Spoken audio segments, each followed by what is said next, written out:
Autre titre de ce journal, le rapport de la commission Andriansens qui a provoqué une onde de choc au sein de l'église belge. Le cardinal Danel s'est dit choqué par les témoignages des victimes qui font état de leur calvaire infligé par des prêtres. C'est au tour de Monseigneur Léonard de faire part de son indignation. Ludovic Delory et Samuel Lerat l'ont rencontré ce matin en la cathédrale de Tournai.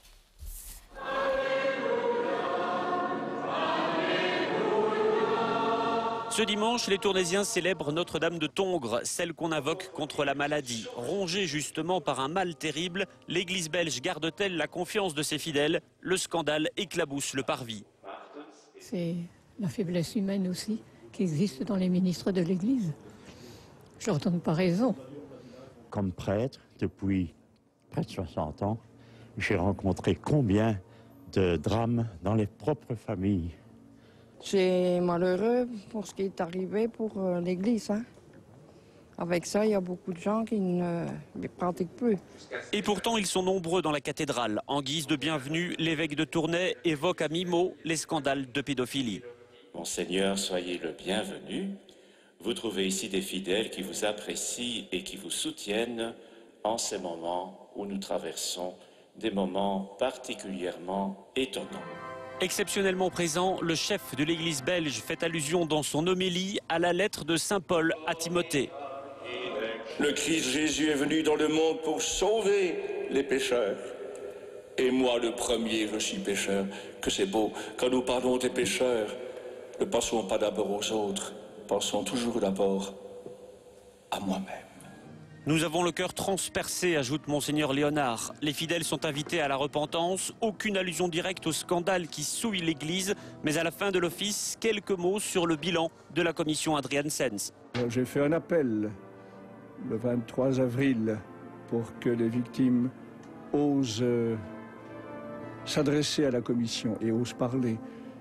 Et donc, ce qui se passe est ce que nous avons souhaité, même si c'est pénible, même si c'est dur.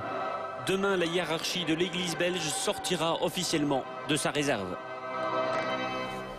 Ce rapport a suscité de nombreuses réactions, notamment politiques, alors que le MR et le Parti socialiste souhaitent la mise en place d'une commission d'enquête parlementaire. Le CDH propose quant à lui la création de cellules d'aide psychologique pour les victimes d'abus sexuels. Thomas de Bergeyck, Éric Poncelet. Révélé vendredi, ce chiffre a fait froid dans le dos. 475, le nombre de plaintes reçues en 6 mois par la commission Andriansens. Beaucoup de ces enfants abusés sont aujourd'hui des adultes, souvent sans repère, longtemps après les faits. L'ancienne ministre de l'aide à la jeunesse propose de créer immédiatement des cellules d'aide psychologique destinées à ces adultes. C'est pas très compliqué. On a vraiment en Belgique des experts, des psychiatres, des psychologues, des juristes, des assistants sociaux qui travaillent déjà sur le terrain et qu'on peut réunir et vers lesquels les personnes qui ont subi des sévices pourront évidemment se retourner. Prises en compte les victimes de faits de pédophilie connus ainsi que celles qui n'ont pas encore fait part de leur expérience. Une façon de briser le silence et pour beaucoup de prendre un nouveau départ. Moi, je demande vraiment aux ministres en charge, au niveau du fédéral et des entités fédérées, que rapidement, ils se concertent et que l'on puisse avoir des cellules d'aide et d'accompagnement pour ces victimes qui ont subi des sévices parfois il y a plusieurs dizaines d'années et que ça puisse se faire en toute indépendance de l'Église pour que ces victimes trouvent un cadre de confiance et de confidentialité.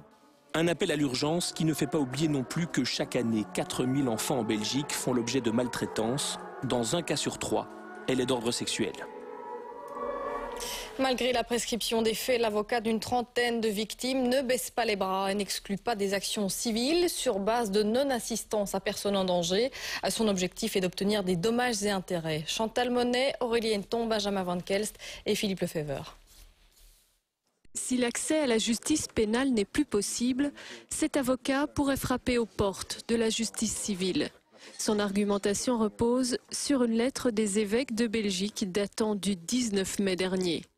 Nous reconnaissons que des responsables d'église n'ont pas suffisamment pris la mesure du drame de l'abus sexuel sur mineurs et de l'étendue de ses séquelles. À cause de ce silence, c'est la réputation de l'institution ecclésiale et de ses ministres qui prima par rapport à la dignité des jeunes victimes. Maintenant qu'on a cette lettre des évêques du 19 mai de cette année-ci, je pense qu'à partir de cette date-là, les victimes ont 5 ans pour demander des dédommagements, une reconnaissance de ce qui leur est arrivé. Une plainte pour non-assistance à personne en danger, mais alors contre qui ? Les autorités dans l'Église, et je pense qu'on doit aussi attaquer le Vatican, puisque ce sont eux qui ont une personnalité en droit, qu'on peut faire une action vers le Vatican. Une démarche qui laisse perplexe cet avocat pénaliste. Depuis longtemps, le danger n'existe plus, puisque le danger, il existe au moment où la victime est sous le coup de son abuseur. On ne pourrait pas considérer que le fait, des années plus tard, de ne pas révéler ce qui s'est passé et ce qu'on a appris est constitutif de non-assistance à personne en danger. L'argent n'est pas une motivation pour les victimes. Ce qu'elles veulent avant tout, c'est que l'Église soit reconnue coupable d'avoir entretenu cette loi du silence. Ces cas de pédophilie au sein de l'Église étaient au cœur de l'émission Controverse ce midi, avec des témoignages forts de victimes abusées pendant des années et jamais entendues, sans aucune réaction de la part de l'Église. Compte rendu avec Nadia Bouria.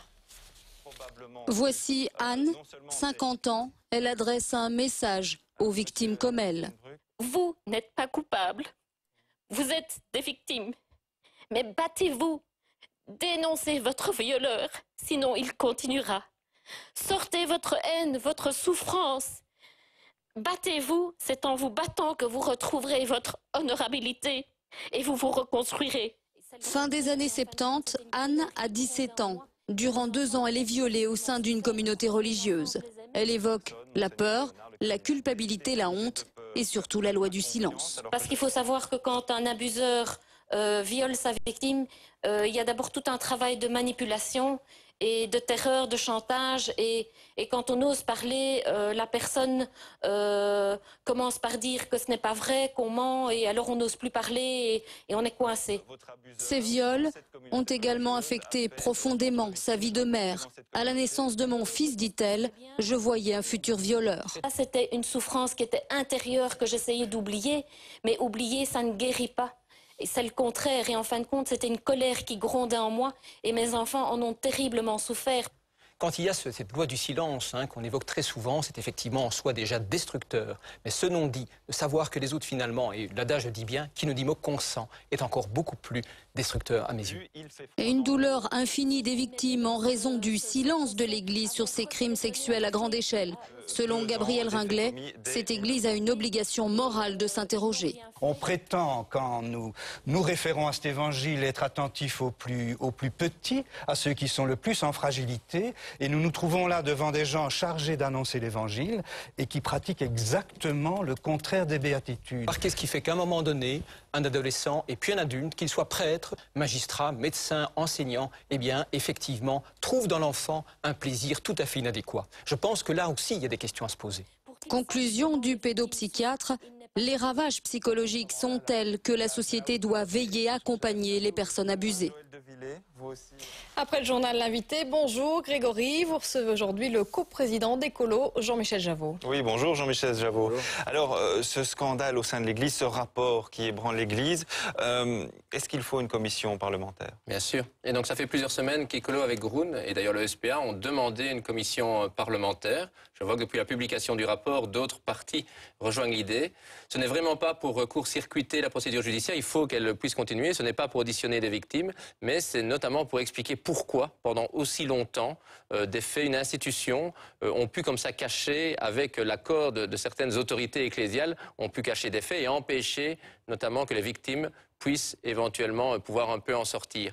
Et ça, c'est primordial que la commission d'enquête puisse voir les relations, notamment entre l'Église et la justice, parce que de toute évidence, ça a duré beaucoup trop longtemps et ce sera nécessaire qu'il y ait toute la transparence. Je crois que la population et surtout les victimes en ont besoin.